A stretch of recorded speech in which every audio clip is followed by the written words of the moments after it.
Headlines around the country aroused so much attention that the Air Force formed an official investigative unit, Project Blue Book. With me now are two retired Air Force colonels who were actively involved in that inquiry. Colonel Robert Friend, who headed up Project Blue Book for 5 years, and Colonel William Coleman, a former Air Force squadron commander who was Pentagon spokesman and chief of public information for the Air Force. Colonel Friend, Colonel Coleman, welcome. Gentlemen, has the Air Force been involved with UFOs before the White House incident? During World War II, our pilots saw what were called gremlins and Foo Fighters. These were fireballs that appeared to fly along with our aircraft. We were concerned that these so-called Foo Fighters or fireballs might be foreign weapons that could threaten our national security. And did the Air Force ever try to chase a UFO? Yes, in fact, in 1948, one of our pilots crashed in pursuit of a UFO. The story made headlines all over the world. As I understand it, that crash added impetus to the conclusion that UFOs were extraterrestrial visitors. That's true. But the Air Force rejected the conclusion on the grounds of insufficient evidence. Even the name of the project was changed from Sign to Grudge during that period to preclude this unhealthy association. However, by the time Blue Book involved, we started running into trouble. Hearings and inquiries regarding the way in which we were performing UFO investigations, in every instance, the Congress of the United States concurred in the way in which we conducted these projects. However, we were not disappointed with the 1969 decision to discontinue Project Blue Book. Out of the 12,000 reported UFO sightings, only 700 remained unexplained. Of that remainder, 100 of them really worried us. Why was that? Because these 100 sightings involved the two criteria that defined a worrisome phenomenon: high strangeness and high credibility, meaning that highly credible, multiple witnesses, like military airline pilots, see something they've never seen before. Have either of you ever seen a UFO? Yes, it was 1955, and I was a squadron commander at the time. We were flying a B-25 over Alabama when we spotted a strange silvery object some 25,000 feet above us, heading in the same direction. Since we were overtaking it, I changed course and eventually got within an eighth of a mile of it, literally right on top of the thing. So you must have gotten a fairly good look at it. We certainly did. The whole crew. It was wingless, a disc some 70 feet in diameter, 15 feet thick at the center, your average run-of-the-mill flying saucer. And what happened then? It performed an astonishing maneuver. 1 second it was there, the next it was gone. But we chased it and caught sight of it again. It was skimming over a farmer's field, kicking up vortexes of red dust as it flew. We closed in on it from behind the trees, but it vanished. Did you make a report of this incident? We all wrote up reports. I was later debriefed by an intelligence officer, and years later when I was on Project Blue Book, I tried to find my report. It was not in the files. Not in the files. Now you say you saw this object at point blank range. Could it have been a balloon or an experimental aircraft? Absolutely not. It displayed a level of technology far beyond anything I had seen on the Earth then and now. Well, with this advanced level of technology, were you ever concerned that the object could be a threat to national security? No, not necessarily a threat to our national security, but I was uneasy about these UFOs because they were able to accomplish aerial feats that we couldn't. The apparent capability of these objects could possibly represent a threat to our national security. What's become of Project Blue Book? That's it, Mike. It was canceled in 1969 and will not be reactivated. Well, Colonel Coleman, Colonel Friend, thank you both. And with me now are Dr. Richard F. Haines and Captain Neil Daniels. Dr. Haines, now retired, directed research and development projects at NASA's Ames Research Center for 20 years. Welcome, Dr. Haines. Captain Daniels. Dr. Haines, tell us about pilot sightings that you've been studying. Well, Mike, I've dealt with over 3,000 pilot cases from all over the world, including some very skeptical pilots, I might add, who have since seen a UFO and completely changed their minds and risked their reputations. Why do you limit your research to pilots?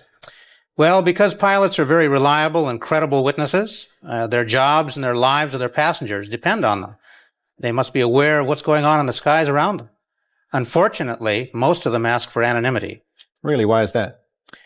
Well, I think it's because of fear of ridicule or worse, fear of losing their jobs. I mean, no airline wants to be promoted with the slogan, "Fly us and see a UFO."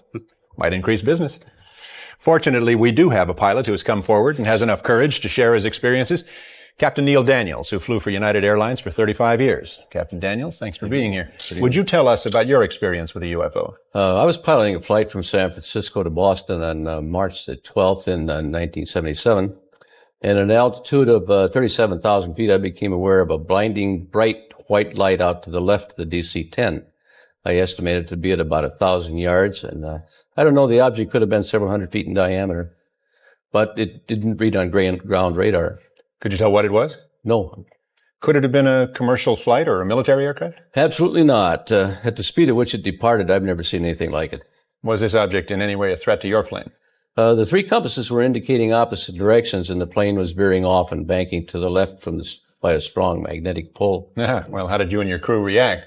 The flight engineer kept repeating, I don't want to see it. I don't want to know about it. I don't want to know about it. No. Did you file a report? It was a short layover, and the FAA would have hassled me all night, so I let it go. So that was the end of that? Yes, but 6 months later, I was on a hunting trip with my boss, and I told him the story, and he said, "Gee, I'm sorry you told me that. Strange things happen to people who have these sightings." Strange things? Like what? Well, in my experience, people are fearful of losing their jobs or being transferred. So much for telling the truth. Huh? Incidentally, Captain Daniels now lectures at San Francisco's Fear of Flying Clinic. I mean, flying airplanes, not flying saucers. And now from Manitoba, Canada, an eyewitness account. Welcome, Mr. Robert Berry, an independent researcher and investigator from York, Pennsylvania. Bob, tell us about the sighting near Winnipeg, Manitoba. We're watching as this UFO moves across the screen 3 times at normal speed. Then the same movement once in very slow motion, 1/40th the normal speed. Now here's another sighting of the same object, also witnessed by the whole town of Carmen, Manitoba, who turned out for the incredible light show. Now, as we slow the film down, watch as the UFO jumps from the right side of the screen to the top of the screen and lights up the whole sky. The UFO is calculated to have been traveling faster than 30,000 miles an hour. Now, by satellite to Moscow for the first UFO glasnost in television history. Please welcome, from the Soviet news agency TASS, our journalist and UFO investigator, who has researched many encounters with UFOs in the Soviet Union, Mr. Sergei Bulantsev. Tell me, what are the most impressive recent UFO reports in the USSR? In 1984, a Tupolev aircraft flying from Tbilisi to Tallinn encountered a UFO at 4:10 a.m. Can you tell me who witnessed the event? First the pilot noticed a bright beam of light shoot down to the ground. Everything on the ground, road and houses, were totally illuminated by the, please illustration, were totally illuminated by a beam of light. The beam of light was redirected onto the airplane, and the crew saw a blinding white point of light surrounded by concentric colored circles. Yes, I'm told that indicates the presence of a very strong magnetic field. What happened next? The white point of light swept down to the plane, leaving a green cloud, and began to swing from left to right, up and down once again. Finally, it flew alongside the airplane, and as if it was an escort, the passengers of the plane also saw this UFO. And after landing in Tallinn, Estonia, the crew was told that this UFO had been also seen on the radar screen. The common denominator in these sightings seems to be some sort of light phenomenon. In March 1981, in Yaroslavl, some 200 kilometers from Moscow, north of Moscow, 2 witnesses, Vitaly, 23, and Alexander, 32, saw something really very strange in the park. That was an egg-shaped object lying on the ground just 6 or maybe 7 meters from them. The object was bluish, about 5 meters in diameter and 2 or 3 meters high. Suddenly the object moved and began to open like a flower. Alexander saw two human-like beings of European type, but very tall, more than 2 meters, close to 7 feet. They grew up from the center of the object and approached Alexander. He said both beings were radiating some kind of rose-colored light. Their heads were clear, but the rest of their bodies seemed out of focus. And then a very strange telepathic conversation took place. They said, "Don't be afraid. We won't hurt you." In the movie here, The Close Encounters of the Third Kind, the extraterrestrials communicate with us through some sort of language of music, much as you suggested they talked to Alexander. What happened next? Both human-like beings entered the flower. It closed and disappeared. What about the other man? What was he doing during this time? All this time he was sitting on the snow as if he was paralyzed. He didn't take part in the conversation. I don't blame him. Have you investigated any abduction cases in the USSR? Yes, in June 1975, near Borisovlebsk, south of Moscow, at 2 a.m., a Soviet army officer saw a very strange domed UFO aircraft on the ground. He approached it and saw two alien silhouettes inside. When he came closer, he felt something like an invisible wall and then lost consciousness. When he recovered, he saw an alien aircraft fly away. He thought about 15 minutes had passed, but when he checked his watch, much to his amazement, 1 hour had passed. And later, he had the same dream over and over again. He was flying over the UFO landing site. So he thinks he was abducted. That sounds actually very similar to some of the abduction stories we've encountered in the United States. I understand you have some photographs that you can show us? Yes, certainly. This one was made in Bulgaria, near Stara Zagora, in July of 1978.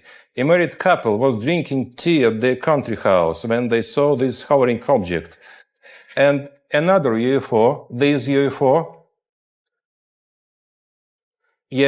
UFO had been seen at the Murmansk region, near Finland's border. The same year, this snapshot had been reportedly made by the militia. Thank you, Sergei. Joining us now is Leonard Nikishin, Science Secretary, of the Working Group Extraterrestrial Intelligence in the USSR Academy of Sciences. Mr. Nikishin, I understand that you have thousands of reports of UFO sightings in the Soviet Union. Yes. Most of them were explained later as natural events, but some were mysterious and unexplainable. I feel these are extraterrestrial probes without life as we know it. You mean unmanned space probes. Was there any official reaction to UFOs from Soviet science? Recently, most scientists here dismissed them. But now the situation is changing. Several years ago, we formed a UFO group that included many investigators, scientists, cosmonauts, technicians, writers, journalists, and so on. We published an announcement in several Soviet newspapers asking anyone who had a UFO experience to contact our organization. Very good. Personally, I am sure we'll meet extraterrestrial at last, maybe sooner than we think. Thank you, sir. Sergei Bulantsev, Leonard Nikishin, thank you very much for all you've done so far. Stay with us and we'll get back to you. Joining me now from the suburbs of New York City are Robert Pozzuoli, a computer systems executive, and his wife, Laurie. I'm glad you could be with us tonight. Thank you, and nice to be here. Tell us what happened to you 4 years ago. Local residents around our town of Brewster, New York, reported seeing UFOs. More than 9,000 reports came in and were always the same. Noiseless, hovering, boomerang-shaped objects approximately 150 feet from wingtip to wingtip. When we spotted it, I had my video camera and we quickly started shooting the footage you'll see. I think your comments on the tape are especially interesting. Let's look at it now. Oh, good God. What do you think? I don't know. Not quite. I'm going to tell you something, honey. I don't know what the hell it is. Tell me, what kind of effect this sighting has had on your life? Well, we've become very popular. Well, that's certainly not bad, is it? No. Now, from the piney woods of East Texas on December 23rd, 1980, comes a bizarre close encounter of the second kind experienced by our next guests, Betty Cash and Vickie Landrum. Betty, Vickie, thank you for making the trip here tonight. Welcome to our show. Tell me, what happened to you that night? It was a very cold night. Vickie and I and her grandson were coming back from playing bingo. Suddenly, little Colby noticed a bright light in the sky above the pine trees. A tremendous amount of heat was coming from this diamond-shaped thing. Fire was coming out of the bottom of it. When it moved, it made a swishing sound. And there was a beeping the entire time, a deafening beeping that I still hear in my mind at night. All three of us got out of the car, but Toby and I got right back in. I just stood there terrified for about 10 minutes. The object lit up the surrounding pine woods like it was daylight. I was burning. My skin was burning. Well, you must have been terrified. How long did the craft hover over you? Oh, about 20 minutes. Fire was coming out of the bottom like a blowtorch. It lifted up and then flew over the trees. That was when we saw the helicopters come out. The helicopters? Colby County, 23 of them. And I understand, in fact, you later identified them as CH-47 Chinook military helicopters. Yes, it seems that they were trying to escort the craft somewhere. It looked like they were about to collide. The roar sounded like a tornado. When we got home, I washed Colby off and put him to bed. When the water touched his skin, he cried out like he had been burned, as if he had been in the sun too long. And I was too sick to work the next day. My eyes swelled closed and welts appeared on my face and head. I thought I was going to die. Vickie came and took me to the emergency room of the hospital. They treated me like a burn patient. Over the next few days, I kept losing big patches of skin on my face, and about half my hair fell out. They kept me in the hospital over a month with no improvement. It seems to me it takes remarkable inner strength to survive an ordeal like that. How are you doing now? I have cancer. I was operated on in March 1983, and the doctors could not say if they got it all. Now, some days I'm okay, other days are terrible. Has the government ever expressed a willingness to take responsibility for this thing? No, and I'm mad as hell, and disappointed with the government of our United States. Well, I don't blame you, Ms. Cash. And Ms. Landrum, thank you for joining us in Washington. I think you two are extraordinarily courageous ladies. Thank you very much. Thank you. We'd like you to see this exclusive videotape of a man we know only as Falcon. We asked him what the truth was concerning your case. The Cash Landrum incident, the craft that was observed was a alien craft piloted by military aircraft pilots. Although they had been trained and were somewhat familiar with the craft, they found that the aircraft did not respond to certain controls. They radioed that they thought the craft was going to crash. Standard procedures for the military in a situation where an aircraft was going to crash, the military would send up search and rescue helicopters. The helicopters were following the craft. The craft experienced severe problems. It was thought that the craft was going to crash. However, this craft did not crash. Here are two hypotheses. One, the UFO Betty Cash and Vickie Landrum saw, was actually an aircraft developed by the United States government. Another possibility suggested by Falcon is that it was a craft given our government by extraterrestrials. With us now is the noted psychiatrist Dr. Rima Laibow and the best-selling author and researcher Bud Hopkins. Dr. Laibow. Bud is the author of two books, Intruders and Missing Time, a documented study of abductions. Thank you both for coming to Washington to see us. Dr. Laibow, you've done studies of UFO abductees who have been hypnotically regressed. Can you tell us about it? Psychiatrists are trained to recognize emotional trauma and to treat it, not to evaluate whether aliens exist. Many of these patients are sensitive, sane people who have in common only the belief that they've been abducted and they're frightened by what happened to them. They don't want fame, money, or publicity, only relief from hidden, painful memories. Now, skeptics question the use of hypnosis. However, careful examination of the material shows its usefulness in these traumatic situations. They also say that abduction reports are the products of overly rich fantasy lives. If that were the case, the report should be as diverse as people's dreams. Instead, we find striking similarities in accounts from all kinds of people, from all walks of life. Post-traumatic stress disorder does not occur unless there has been external trauma, like that some Vietnam vets and assault victims or rape victims experience. But many abductees show the serious and disabling effects of helplessness and violation. With proper treatment, these symptoms can be relieved. Bud Hopkins, must everyone who claims to have been abducted be hypnotized? Absolutely not necessarily at all. In about 25% of the cases, there is no memory loss at all. In the other 75%, the loss of memory seems to have happened because their abductors put them in something like a hypnotic trance state. I see. So a counter trance is helpful to get them to remember the abduction experience. But what makes reports of abduction believable? Essentially the commonalities in these accounts, a cluster of similar recollections in cases that I've had from all over the world, all the continents of the world, and I've studied hundreds of cases. People notice a period of missing time which they cannot explain. There's a lot of fear and terror, sometimes about a remembered place.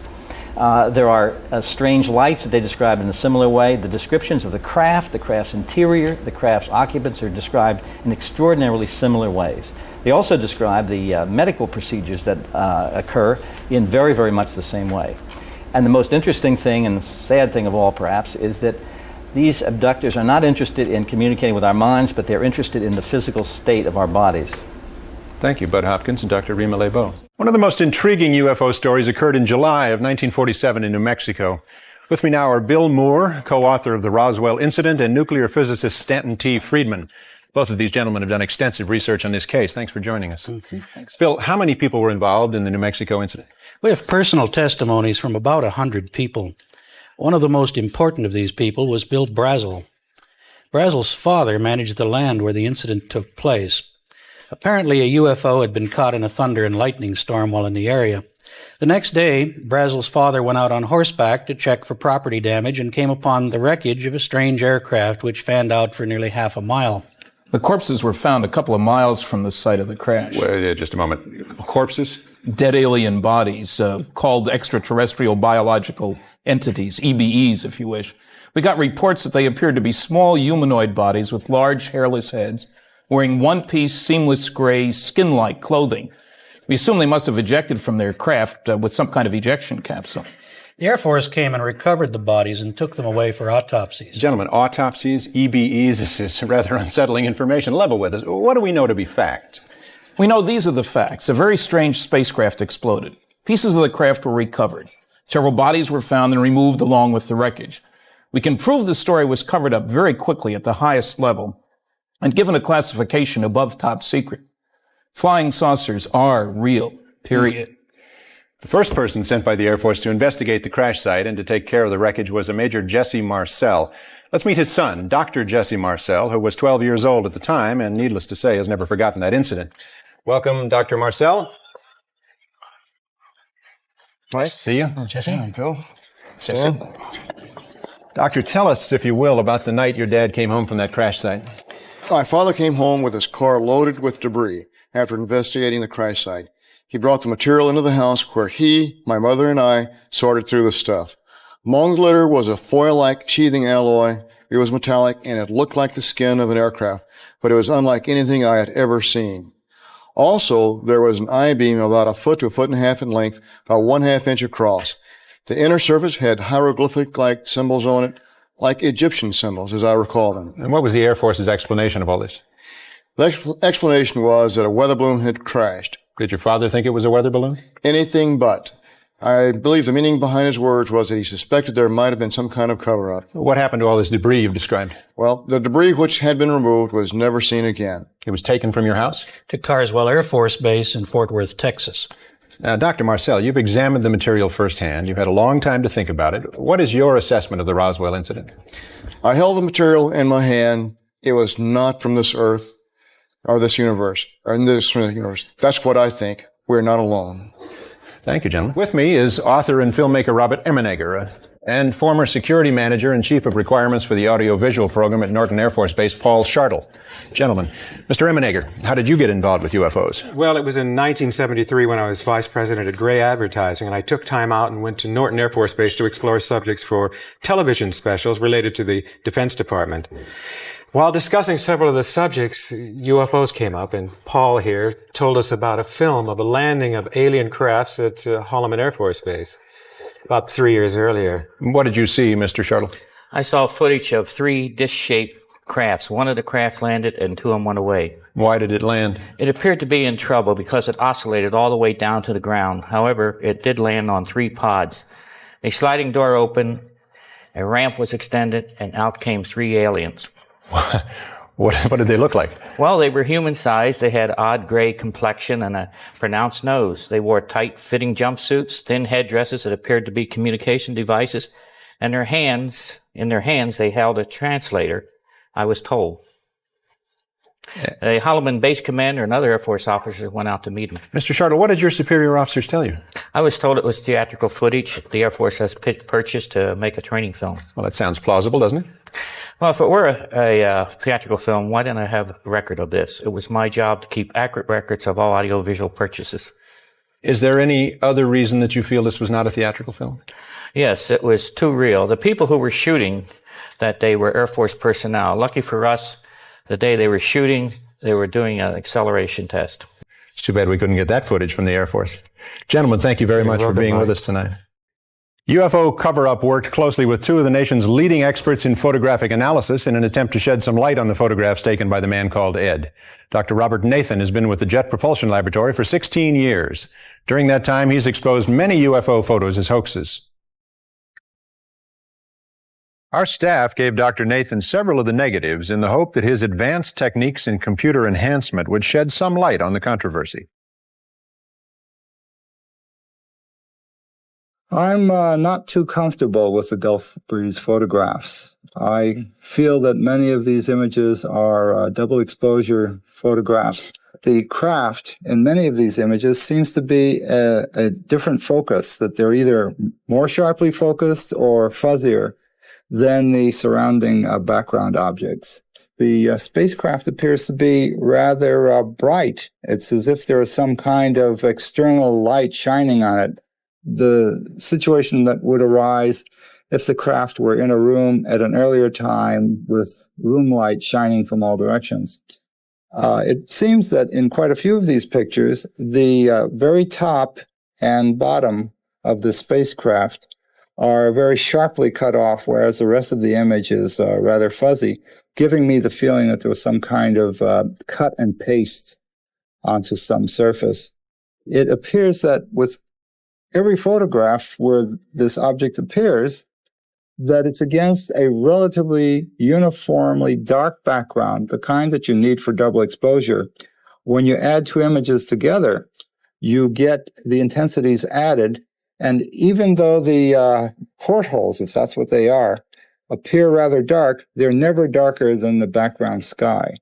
I've been chasing these UFO sightings for over 30 years. I would have liked to have said differently, but I'm afraid the Gulf Breeze photographs just don't check out.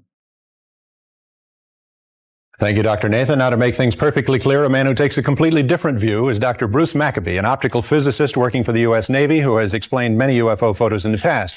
Dr. Maccabee, you've spent hundreds of hours studying these images, and you've come to the conclusion that there's no hoax involved in this case. Is that correct? Yes, Mike. Dr. Nathan has studied only a few of the photographs.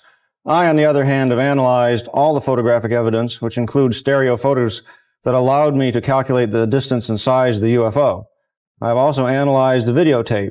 I have asked myself, if the photographic evidence were a hoax, how was it done? I have considered many methods for creating trick photos. Each method can leave a characteristic flaw within a photo. And I have searched for such flaws. For example, I have looked above each UFO to see if there is a fine line indicating it was suspended by a string. I have looked below each image to see if there is any indication it was resting on a table or a post. I have looked for reflections in glass, double exposures, and photographic montages. I have found that none of these methods had been used.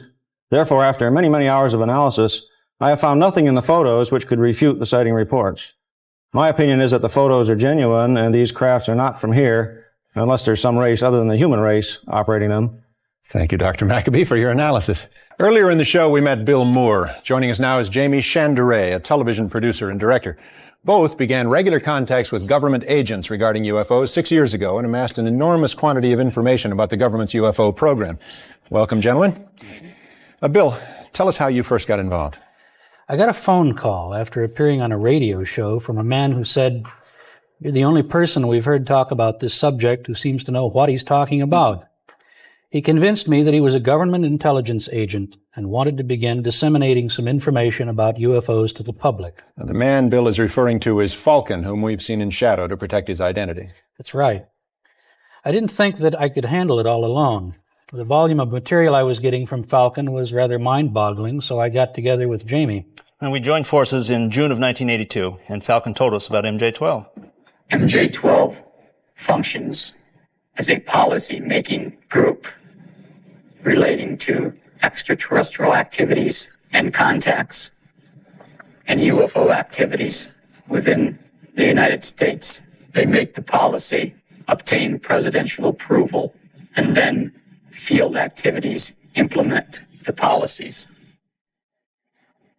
How did you acquire the MJ-12 documents? Well, they were mailed to me in a plain brown envelope, which contained President Truman's executive order establishing MJ-12 and the briefing document to President-elect Eisenhower, informing him of the 1947 crash in Roswell, New Mexico, and the recovery of alien bodies. Now then, there were follow-up postcards, Ethiopian picture postcards mailed from New Zealand with puzzles and riddles. Right, the puzzles were clues. For example, for a stylish look, shop Suitland. This led us to the National Repository in Suitland, Maryland, where we discovered the existence of top-secret documents and filed a Freedom of Information request, which led us further to the Cutler-Twining document. Now, all of our meetings with Falcon were secret. Now, wait, gentlemen. Riddles, postcards, secret meetings, code words. Didn't you suspect somebody was pulling your leg? Well, we always look for a hoax, but within every clue, there was always some verifiable fact. So you were able to verify MJ-12? Validating MJ-12 was difficult because we couldn't find any government agency that would admit publicly that they were aware of MJ-12's existence. Well, so without validating it, how do you get from there to here? Well, after hundreds of hours of research, we're working with experts trying to validate the documents. But most important, the contacts have grown to include Falcon and 9 other government agents. Now, why do you believe them? Well, because we've been able to meet with them, we've been able to check and verify credentials, and it's clear that they are in secret, need-to-know positions. Falcon's position, for example, gives him access to the MJ-12 infrastructure. Why don't we just hear it in his own words? MJ-12 was a group of people within the government. MJ-12 was created by President Truman in the early 50s. And their job was to investigate, keep track of information pertaining to UFOs. Part of their job was scientific advancements. But their primary purpose was to keep track of the information coming in on UFOs and to analyze the information, both scientifically and in a way that would advance our technology. There are government officials and elected officials that are automatically briefed on the existence of the MJ-12 activities. These officials include the president, the vice president, as elected officials, the director of Central Intelligence, and the director of the National Security Agency. The MJ-12 policy is headquartered at the Naval Observatory in Washington, D.C. The United States Navy has the primary operational responsibilities of field activities relating to the MJ-12 policies. all information gathered in the field, not necessarily by Navy personnel, is transmitted to the Navy for analysis. Other known government agencies feed information to MJ-12 through a top-secret cover project known to us as Project Aquarius. Now, MJ-12 connects to select individuals within the National Security Council, the Joint Chiefs of Staff, the White House Intelligence Unit, the National Security Agency, the Central Intelligence Agency, and the Defense Intelligence Agency. The research is conducted, the data classified and cataloged, all under the umbrella of strictest national security. The MJ-12 table of organization created by Moore and Shandera purports to give us an understanding of a complex intragovernmental chain of command existing solely to oversee, organize, and administer the data on UFOs and ETs. Gentlemen, thank you very much. Thank you. I met with a government intelligence agent with the code name of Falcon in 1983 with Jaime and Bill at the time that I was an executive producer of news for the CBS station in Los Angeles. And at the time, we verified as authentic his credentials. And then again in 1987, we met again with Falcon and again verified his credentials. I'm satisfied at this time that he is who he says he is. It's a fact that I've proven my identity to you. I've showed you my credentials and verified my existence within the intelligence community. You also have some of my colleagues who have verified the same information. We asked Falcon where he found out so much about extraterrestrial biological entities, or EBEs. This book, or it's called the Bible within the MJ-12 community, contains historically everything that occurred from the Truman era up through the three aliens being guests of the United States government, technological data gathered from the aliens, medical history gathered from dead aliens that were found in the desert, autopsy information gathered from dead aliens found in the deserts, and information obtained from the extraterrestrials regarding their social structure and their information pertaining to the universe. Was there an additional source of information? Presently, as of the year 1988, there is one extraterrestrial being. He's a guest of the United States government, and he's remained hidden from public view. The Yellow Book is a book that was exclusively written by the second alien. The book relates to the aliens' planet, solar system, suns, the culture, and the society makeup on the planet, the social structure of the aliens, and the aliens' life among Earthlings. What was most intriguing to me in my experience with the aliens is I believe, an octagon-shaped crystal, which when held in the alien's hand and viewed by a second person, displays pictures. These pictures can be of the alien's home planet or pictures of Earth many thousands of years ago. We asked where the EBEs came from. He was in the Zeta Reticuli star group. Now Condor tells us about a deal our government made with the aliens. From what he understands, an agreement signed between our U.S. government and the extraterrestrials. And essentially the agreement says that we won't disclose your existence if you do not interfere in our society. And we allow you to operate from a designated base here in the United States. It's in the state of Nevada in an area called Area 51 or Dreamland. The extraterrestrials have complete control of this base, which is located in Nevada. My understanding is that 3 different aliens of the same species have resided within the United States from 1948 or 49 until present day. The first alien was captured in the New Mexican desert after its craft crashed. The alien, which was named Eba by the government, was kept in captivity for 3 years. We learned a great deal of information about the aliens' race, culture, and spacecrafts. The second alien was a part of an exchange program. I don't recall what year that alien visited. The third alien was also part of an exchange program and has been a guest of the United States government since 1982.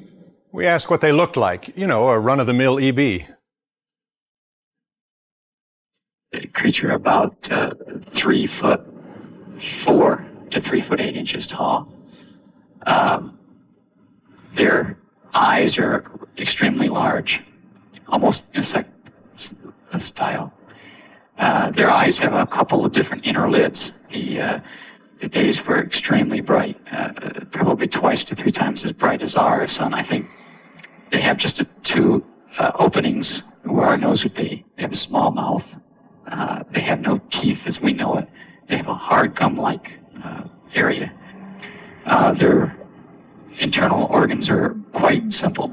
They have a one organ which does the job of our heart and lungs. Their digestive system is really simple.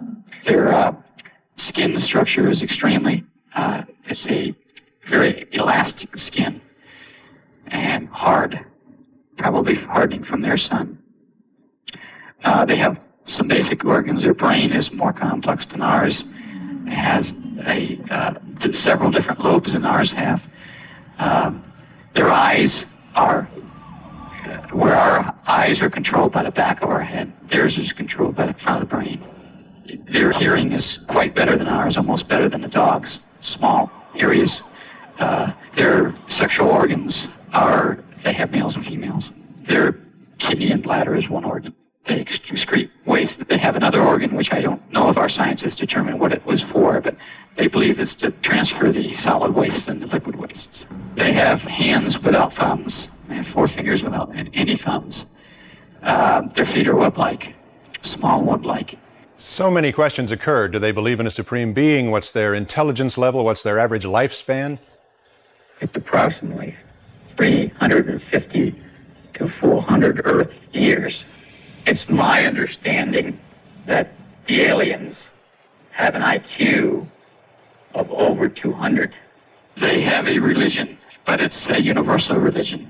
They believe in the universe as a supreme being.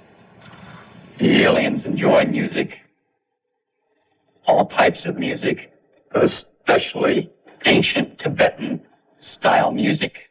We asked about their diet. They do eat vegetables. They like vegetables.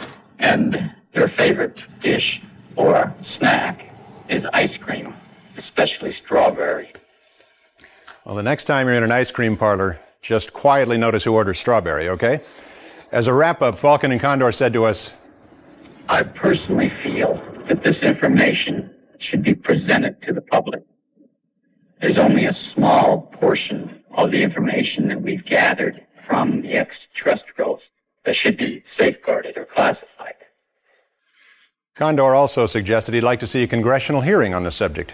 Interestingly enough, he, Falcon, and a third source have agreed to meet with the senator's staff to discuss all of the information they claim to have concerning UFOs and aliens. From this meeting, a Senate investigation could ensue. Tell us again, Sergei, about the preliminary findings from Tunguska in Siberia.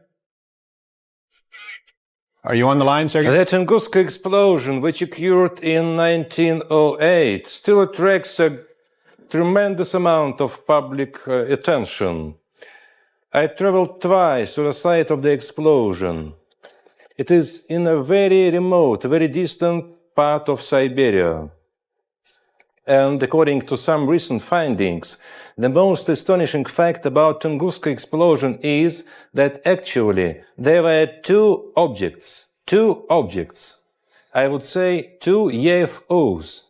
The first one had been seen early in the morning at approximately 8 a.m.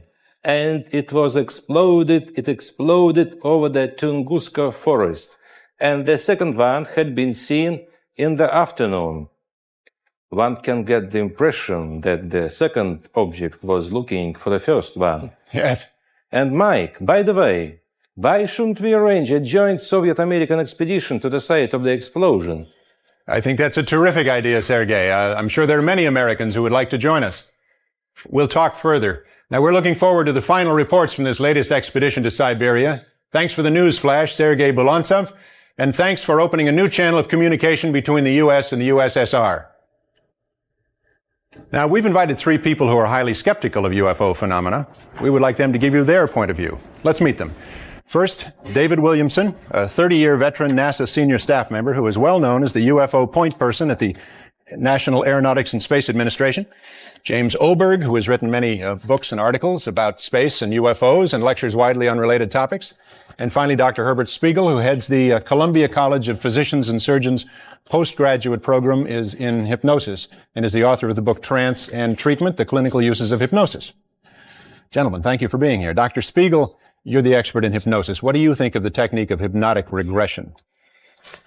Well, the hypnosis is accurately regarded as controlled imagination, which includes misperceptions as well. Now, what you can do with hypnosis is to intensify the memories that we have, but that also includes our inner feelings as well as our memories with the original distortions in the first place. But hypnosis does not at all enhance the accuracy of the original perception in the first place. Does not? Does not. The question of commonalities, does that mean anything? It's simply because we know that in our forensic work that too many misperceptions occur in the first place. I see.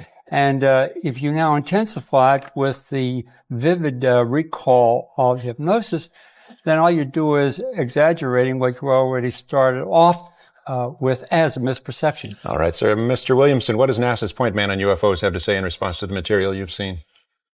Sort of interesting. The official NASA position has been for 11 years that we will analyze legitimate materials physically available to us, given us a quick claim so that we can cut it apart and so forth. Mm-hmm. In those 11 years, we haven't had any physical evidence. What you're dealing with here seems to be a phenomenon, very real, since Ezekiel all the way to Florida. Yes. But it is not a physical phenomenon that you can measure, that you can put your hands on, that you can bring to the laboratory.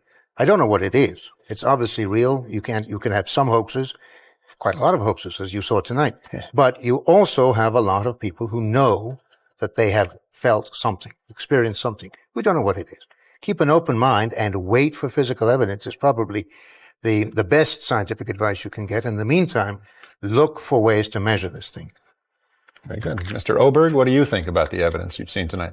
Well, I think it's some fascinating material, Mike. The most interesting part is that the material as it was put together left out an awful lot as well. Material within the UFO community itself, with a lot of controversy and skepticism among UFO believers about the MJ-12 material, about Gulf Breeze as an example.